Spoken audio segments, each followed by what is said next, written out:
Itachi Shinden Part 3. 6 years old. Itachi finally started at the academy. It wasn't that he was particularly overjoyed about school itself. It was that school held for him a concrete sense of achievement, the feeling that he was getting closer to his long-awaited goal of being a ninja. School would be completely different from the way he had trained in secret by himself, or with Shisui. The days at school were the path to ninjahood. And that made him indescribably happy. Now then, please introduce yourself and tell everyone your dream for the future, the older male teacher said, looking out at his students. Their first class. The slightly nervous students looked at each other, confused. Itachi watched as the others chatted, "Hey, what are we doing now?" Still unfamiliar with one another. And then he thought, as if he were not a part of the situation himself, that it was no wonder they were confused. They couldn't just get up in front of all these unknown people and spill out their dreams. "All right then, maybe we'll go by student number," the teacher said, loudly, rolling over the murmurs from all corners of the room, perhaps understanding how his students felt, perhaps not. Uchiha Itachi. The first character of his name was U. That was toward the beginning of the student numbers. He didn't worry about what he would say. He had had the same dream ever since he could remember. All he had to do was say it. "All right, very well done." The nth classmate was applauded. Her dream was to be a great ninja like her father. Be a great ninja like her father. He imagined his own father. Fugaku was great. But Itachi felt like it wasn't enough for him to be the head of the military police force. Which didn't mean he was rejecting his father, he did want to excel like his father did. But the place Itachi had his eyes set on was beyond that, and he couldn't say that his father was currently standing there. "All right then, next, Uchiha Itachi." The teacher looked at Itachi and smiled. With the thought that there wasn't much point in a self-introduction if their teacher said their names first as he had been the whole time, Itachi stood up and walked to the front of the class. The other students, the same age as he was, turned interested eyes on him, and he felt a faint itching on his forehead. He patted the space between his eyebrows with a finger, and then thrust his chest out. "I'm Uchiha Itachi. My dream is," he faltered. The teacher and the students cocked their heads, almost as if to ask what was wrong. It wasn't that he didn't have a dream. And it wasn't that he was having trouble choosing the dream he was going to talk about. And naturally, his mouth hadn't stopped working because he was nervous or anything of the sort. He wasn't sure if he should actually talk about his dream in this place. The dreams the people before him had shared were all so modest. "I want to be like my father. I want to be a great ninja and do a lot of missions. I want to be a cute ninja." This was the sort of dream the teacher and his classmates expected. Itachi's dream was different. "My dream, it's all right, go ahead and say it," the teacher urged him. "It doesn't matter what they think. I want to be the greatest ninja ever, great enough that I can erase all fighting from this world." He heard someone laugh in a corner of the classroom. And then immediately after that, came the pre-established harmony of applause. "Well done," the teacher said and patted Itachi's head. Apparently, it was just too absurd. No one believed him. They all thought it was a dream that could never come true. A delusional dream, that came from a young child's ignorance of the world. That's what they all thought, so they laughed at him, they clapped mechanically. Only one of them, only Itachi, was serious. And his teacher and classmates would learn just how serious later. Oh, his classmates sat in a row, dumbstruck. Even the teacher, a little ways off taking notes, forgot to call on the next student in his disbelief.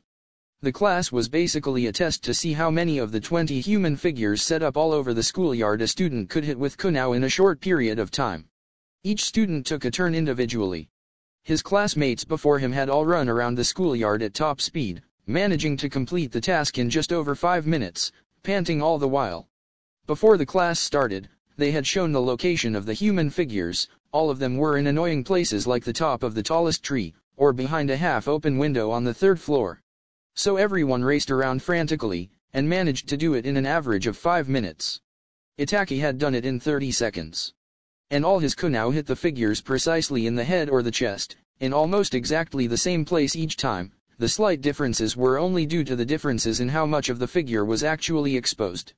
His kunao had all hit with almost flawless accuracy. We know where the figures are, and all of them can be reached from the schoolyard. The students before Itachi finished the test, limited by these factors. His study of them, and the plan he crafted in response, were impeccable. From the starting point in the center of the schoolyard, Itachi drew a line in his mind to split the range into 4, and then further roughly divided up the areas of concentration of the targets, before he categorized these as ones he could reach from the starting point, and ones he would need to move to hit. There were 12 that required him to move. He then sorted the targets that required movement, and calculated a trajectory that would allow him to go round with the most efficiency. As the teacher gave the start signal, Itachi launched the 8 kunai he held in both hands at 8 human figures simultaneously. That didn't even take 2 seconds. From there, he started running, tracing out the route he had pictured in his head, and made a swift tour of the yard. 30 seconds. Itachi felt like it almost took too long. Shisui could have done it faster. Well done. All right, next up, the teacher said, sweat rolling down his forehead. Without responding, Itachi returned to his place among the excited students. His performance had been so incredible that no one could say a word directly to him. They circled him from a distance and whispered to each other. Unaware of this reaction, Itachi reflected on the results of the trial he had just completed. Before his eyes, the next student was racing frantically around the yard. I could shave another 5 seconds off. He found a place where he could correct the trajectory of his run, and felt ashamed of his immaturity. Uchiha Itachi, the teacher called, and Itachi stood up and proceeded to the front of the classroom. Here you are. You did very well. A large circle was drawn around the score 100 at the top of the page he was handed. You're the only one to get a perfect score on the test. Hearing this, his classmates gasped in surprise. Itachi bowed slightly to the teacher, and then returned directly to his seat. 3 months since he started school. And he still had not had anything resembling a conversation with any of his classmates. They naturally hesitated in the face of the outstanding grades he got in each and every one of their classes. All of them had ever so timidly spoken to him once, but Itachi's responses were always so concise and definite that none of them wanted to try to speak to him again. He was not going to school to make friends, though, so he was fine with that. The larger dissatisfaction for Itachi was how he felt like it was never enough, no matter how excellent his grades were. The limit for grades was 100%, it was impossible to get anything more than that. But he felt like this was unproductive. Can I really learn the true nature of the ninja in a place like this? School grades and actual ability were not the same thing. That's what he felt, which was why he was always dissatisfied. Itachi was truly concerned about the fact that being number 1 at school was not directly connected to his own dream of being a great ninja. Make sure you show this test to your parents, his teacher instructed, and Itachi carefully folded in half the page with the 100 on it. A voice said suddenly, and he looked back slowly. In the hallway after school, all around him were boys waiting for friends to go play with, and girls chatting and squealing with laughter. Filled with a sense of liberation at their release from the formalities of lessons, they were excessively energetic. You're Uchiha Itachi, right? The girl said, looking at him with upturned eyes. Her brown hair reached down to her shoulders, and she had both arms crossed in front of her chest. The eyes below thin eyebrows were almond-shaped and bright, while at the same time having a mysterious charm that made him feel bittersweet somehow. I am also a member of the Uchiha clan. You are, he returned, curtly. It wasn't just with this girl. Itachi always had this attitude at school. Most people would crumble at this point in the conversation. And then they would never try to step into his space again. My name's Uchiha Izumi. I'm in the class next door. So. Shisui had the day off today for the first time in a while, so once school was over, they were supposed to train together. He didn't have the time to dawdle here like this now.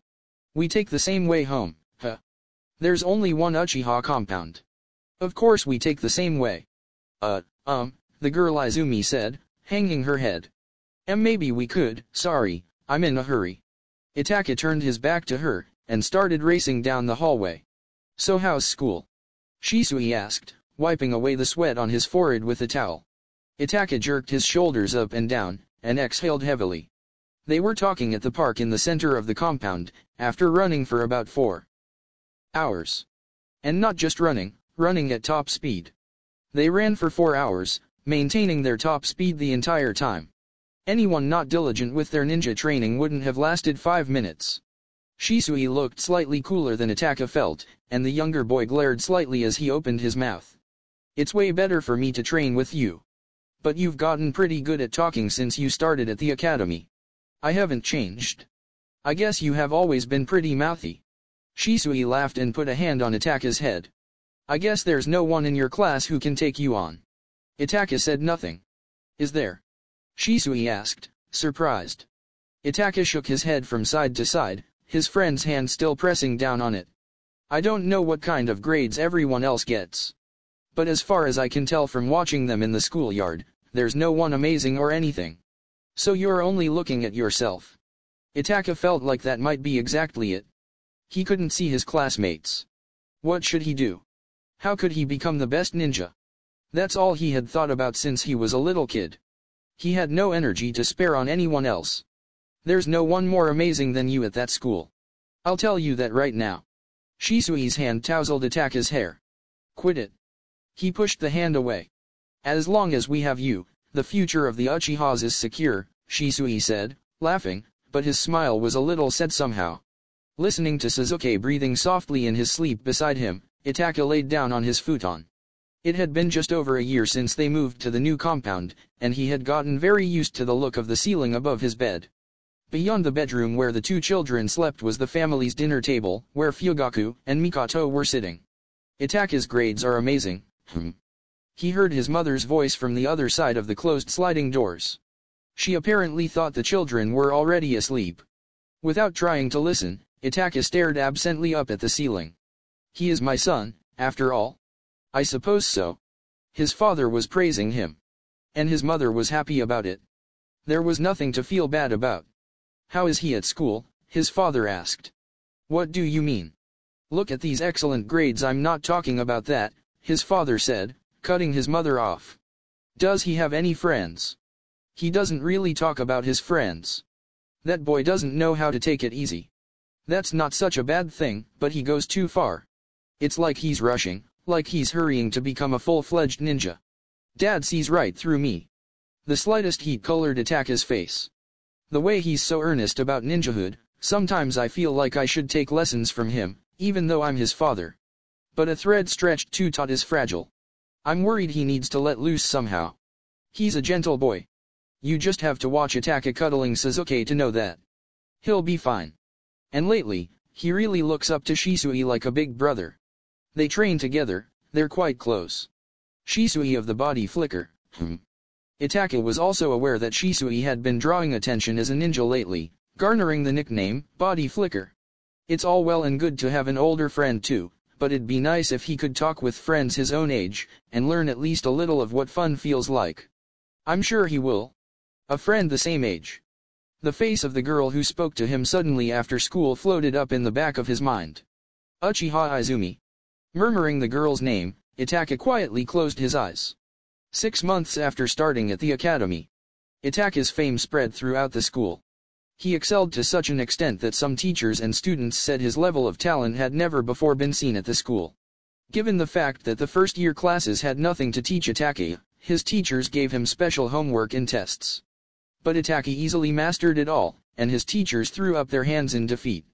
He was more than advanced enough for the genin level, and so, just over 4 months after he started school, his teachers unanimously agreed on his graduation after his first year. The village of Konohagakure, exhausted from the Great War and the attack by the Ninetales, urgently needed ninja. Because of this, a select number of students judged by their teachers to be particularly gifted could take the graduation exam without waiting for their full term to be up. If they passed the exam, they would then attend the graduation ceremony with the older students, and be assigned duties as a genin. Naturally, Itaka passed the graduation exam. It was on clone techniques, something he had mastered with the instruction he got from Shisui before starting at the academy. You'll be a ninja and out there in no time, Shisui had said, knowing Itaka's fervent desire to become a ninja as soon as possible, and then joined him in clone training. 6 months of school left. His graduation had already been settled. Hey! You! Itachi heard someone call out and stopped walking. You him? Uchiha Itachi. 3 older students, probably from the school's senior class, stood in the hallway behind him. Itachi had spent his whole life training as a ninja, he didn't have an ounce of energy to pour into anything else. He just barely remembered the names and faces of the students in his own class. He didn't know anything about students in other classes or grades. So he was assuming, based on their height, that these students were in the most senior grade. The average age of graduation from the academy was 12. The physique of 7-year-old Itachi was completely different. He was so short, he had to look up at the students standing before him. "You know who we are?" No, at Itachi's blunt response, the student standing in the middle, the one who had done all the talking, furrowed his brow. "Cheeky brat, just like everyone says, huh?" He was a scary older boy with a small nose and narrow eyes. "I'm Izumo Tenma. Fleetfoot Tenma, they call me. Ain't nobody at school who don't know me." "I don't know you made it as far as Itachi's throat, but he swallowed the words and looked up at this Tenma. "You wanna go?" said the student with droopy eyes standing on Tenma's right. He was nervous, maybe concerned about what Tenma would think. "Slow it down, Katsura," Tenma instructed, and Katsura threw him an ingratiating smile. "You know why we stopped you?" the boy on Tenma's left asked, his right eyebrow shooting up. He was the tallest of the three. "No idea. What's with this kid?" "Hold up, Hajiri," Tenma held the tallest boy back. "We're gonna make sure we teach this kid about school manners. Just don't rush it." Tenma slowly took a step forward to stand before Itachi. "You know hierarchy's important in the ninja world, right? With the 4-person cell as the basis for ninja duties, the orders of superior Jonin and Shinin ninja are absolute. Thus, decorum and seniority are the foundation for ninja." Just like an honor student to have a neat answer. But, a malicious look came over Tenma's face. "I can't stand that attitude of yours." He came close enough that Itachi could almost feel his breath, and glared at the younger boy. "You sure are an eyesore for an Uchiha. You're really going there?" Hajiri muttered, as if amazed at Tenma. But his voice clearly contained a sneer. Lunch break. The other students were afraid of the violent threesome, and no one came near them. All the teachers had gone back to the teacher's room. Boosted by a sense of superiority, knowing no one was going to get in his way, Tenma's mouth stretched out in a mean grin. The cheeky brat before him was a younger student, after all. And Tenma had almost certainly decided before this encounter began that Itachi would cry and apologize, if they just threatened him a bit. No doubt he had made countless classmates and younger students obey him like this. He wasn't the least bit ashamed of threatening a student 5 years his junior. The dim arrogance of their natures bled out onto the faces of all 3 students. It wouldn't take Itachi even 3 minutes to beat down these fools. They called him cheeky or whatever, but really, they just wanted to make him yield. They wanted to make the supposed school prodigy cry and beg for mercy, and stroke their own vanity. So why didn't they come at him the moment they called out to stop him? This was no ordinary school, this was a training ground for ninja. The thought of killing was no sooner had, than the act was carried out. Wasn't that the way of the ninja? These older students didn't understand that the institution of school was protecting them. It was like they were open on all sides. Itachi had Kunao hidden on his back. And quite fortunately, he had 3 of them there. There wasn't even any need for him to take a step. He could simply reach around to grab the Kunao at his waist, and send them flying through the air. Holes would be dug out of the foreheads of Tenma and the other 2, and all 3 would fall. But he wouldn't kill them. For Itachi, who believed a ninja's decision to kill was the movement to kill, the fact that he didn't move meant he wouldn't kill them. The reason was simple, Itachi didn't like fighting. That was why he'd never once been in a fight. In a fight, you couldn't actually kill the other person. You needed to show restraint. And he was uncertain as to whether he could actually show the crucial restraint. He worried that he might actually end up killing his opponent. So, he wouldn't kill them. Better to avoid futile fighting. But he also had no intention of letting them hit him. "It was you guys who set the 9 tails on the village, right?" His heart beat faster at Tenma's words. "All the grown ups say so. You know that the Uchiha clan made the 9 tails attack the village. You're a sneaky, cunning clan, so we'll probably never catch who did it. Right? But it was definitely an Uchiha. The fact that the Hokage and them don't trust you is proof. I mean, they made you all go live together, on the edge of the village. I don't know anything about that. You think you can't just say, 'I don't know,' and be done with it?" The furrow between Tenma's brows grew deeper. "My uncle died when the 9 tails attacked us. His dad did, too." Tenma pointed to Katsura, standing behind him. "And how'd things go for your family again?" Tenma then asked Hajiri, as he glared at Itachi. Right in front of me, my mom, she was trying to protect my little sister from debris that came flying, and, Hajiri faltered. Itachi remembered when he had protected Sasuke and his mother. He had leapt innocently at the enormous rock sailing down toward them, and mustered everything he had to smash it. Did you stand by quietly, and watch your mother die? Couldn't you do what I did? He wanted to ask Hajiri. You have to get stronger so that you can protect things, so that you can push away sadness. The Uchiha clan are our enemy. I mean, you're our enemy. You killed our relatives. How could we not hate you? Tenma demanded.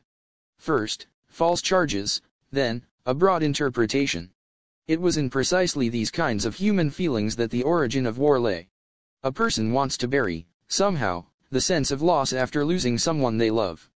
This feeling, a feeling they don't know how to vent, snatches away their power of judgment, and runs wild. And then they hurt someone. Each and every word out of the older boy's mouth made Itachi feel more and more weighted down. Apologize. Tenma leaned back.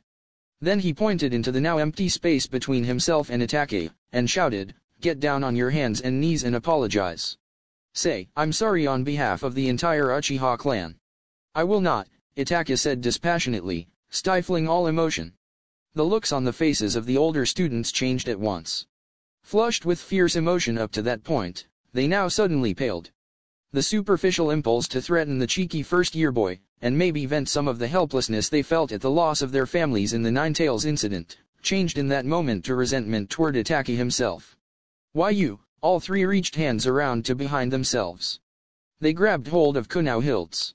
Itachi stared at the older students, his own arms hanging loosely at his sides. If it came to that, he intended to get through this with a substitution technique that made use of cloning. His substitution technique was unconventional. Normally, the ninja switched out their own body for a log with a tag attached immediately before an attack, in order to confuse their opponent. But rather than a log, Itachi's version used countless crows. He had come up with the idea when he was training with Shisui, and saw a flock of crows flying in the dense woods. If you used the usual log, the confusion effect on your opponent was meager.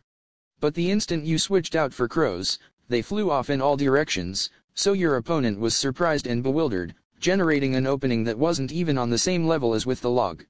This was the first time he had tested it in an actual fight. Will it work? He planned to do it when one of the three thrust a kunao into Itachi's body. All four were taking shallow breaths. Both Itachi and Tenma and his gang were watching every move the other made. A tense silence rolled down the hallway. Stop it! The high-pitched shout of a girl shattered the quiet. Izumi appeared in front of Itachi. With both hands raised up high, she faced the older students. I'm Uchiha too. But I have no intention of apologizing to you. I mean, it wasn't the Uchiha clan who summoned the Ninetales. Tenma and his gang were taken aback at the sudden development. The Uchiha clan lives in the village, too. People we care about died in that whole thing. That's why, even from behind, Itachi could tell she was moved to tears. Whoever did it isn't Uchiha. Out of the way, Tenma said, with a grim look. I'm not moving. Izumi shouted firmly. Then you're also gonna. As he glared at Izumi, the look on Tenma's face changed suddenly. Hey, look at that. Katsura put a hand on Tenma's shoulder and pointed at Izumi's face with his free hand. It's the Sherry Nan, Hajiri muttered, his fear showing. Let's get out of here, Tenma said, and the three turned and ran. You all right? Izumi turned to face him, round eyes burning a bright red. In the center of them, small circles floated up, with patterns like comma-shaped Megatama jewels on them. The most powerful visual technique, passed down through the Uchiha clan, the Sherry Nan. Sorry for butting in, Izumi said, smiling, and the strength ran out of her body. Itachi ran over and caught her by the shoulders. Izumi passed out. It wasn't until after school that Izumi regained consciousness in the bed in the nurse's room. No sooner had she woken up than she was smiling, somewhat embarrassed, at Itachi, who had been by her side since classes ended for the day. You didn't need me to butt in. I'm sorry, Izumi apologized, red all the way to the tips of her ears. I didn't need you to. Well, I mean, you're Itachi. Someone like me's just in the way, right? You actually saved me? Maybe it was just like she said.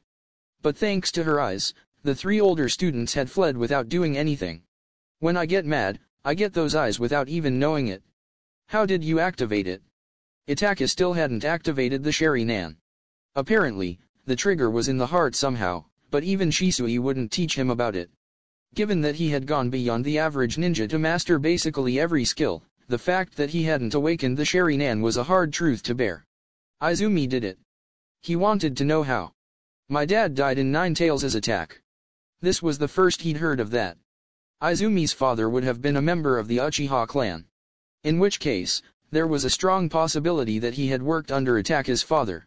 But Itachi hadn't heard anything about any of his father's subordinates being killed in the line of duty. Oh. My dad's not an Uchiha. My mom's Uchiha. After my dad died, we came back to the clan, and I became an Uchiha, too, Izumi told him, as if reading his mind. Is there a connection between your father's death and the Sharingan? Yeah. Izumi sighed, and met Itachi's eyes. Her own had returned to normal. I was there with my dad when he died. He died right in front of me. He was protecting me. So tears ran down her cheeks.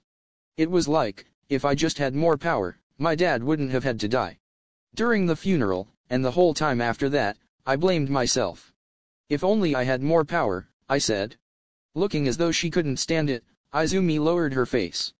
And then suddenly, something started throbbing inside my eyes. My chakra gradually collected there, and I fainted. When I woke up, my mom told me it was the Sharingan. Huh. I'm sorry to make you remember something so painful. No, it's all right. Don't worry about it. She smiled. He reached out his right hand. Confused, Izumi tilted her head to one side. He waited wordlessly until she pulled a slender hand out from under the blanket and slowly lifted it up. He grabbed onto her pale palm. Thanks. Izumi smiled slightly. Danzo tossed the white file onto the desk and looked at the subordinate standing before him, wearing a white tiger mask. Red shading stretched out to the sides from around the eye holes, slanted upwards as if expressing anger. Uchiha Itachi, The photo attached to the file showed the face of a still young boy. The eyes that stared back at Danzo, however, contained a strength that belied their owner's age. All involved assert that the Academy has never before witnessed such genius.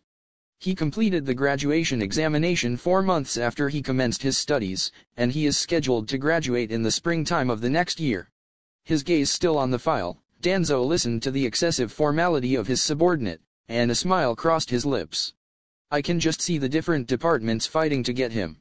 Yes. Danzo lifted his weary hips from the chair. As the shadow behind the third Hokage, he had carried the burden of the village's darkness, but recently, he had felt bitterly the weight of his own body. He wasn't so old that he knew death was upon him, but he was of an age to start thinking about his own life and the length of it. 10 years from now, 20 years from now, he would certainly die. And there was something he had to do before that happened. Cutting out the root of the evil that had been growing since the birth of the village of Konohagakure was Danzo's life's work. A prodigy not yet colored by anything, Danzo turned his gaze to the darkness visible beyond the window. The black void had fallen deathly silent, as if devouring the fleeting peace. For men who live in part will come on Monday 3/3 May. Be ready for more attack Shinden.